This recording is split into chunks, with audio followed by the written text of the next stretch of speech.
Hello, everyone. We are Soft Edge, creators of HailMaster, a mobile solution that uses artificial intelligence and augmented reality technologies to inspect vehicle hail damage. Today, we are presenting you tutorials on how to activate your enterprise license. Our goal is to provide a seamless user experience and offer better integration solutions to companies that require multiple accounts in HailMaster. That's why we have introduced a license management service. This service grants companies access to the Pro version of HailMaster with customized configurations that cater to their specific needs. Additionally, the pricing policy is flexible, making it easier for companies to manage their expenses.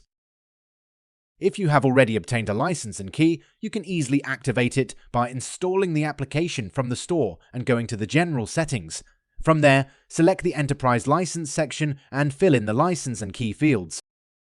Once you've entered the required details, press the Activate button. If the activation is successful, you will see that your license is active.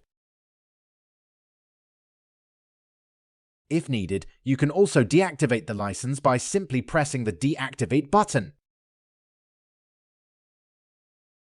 For companies with tailored settings aligned with their license, we provide dedicated tutorials for their convenience. If you're interested in obtaining a customized license and pricing, please let us know and we'll be happy to assist you. Thank you for your attention. We encourage you to visit our website, www.hailmaster.app, subscribe to our newsletters, and follow us on social media platforms such as X, Facebook, and LinkedIn. If you have any further questions or comments, please do not hesitate to contact us. Have a great day.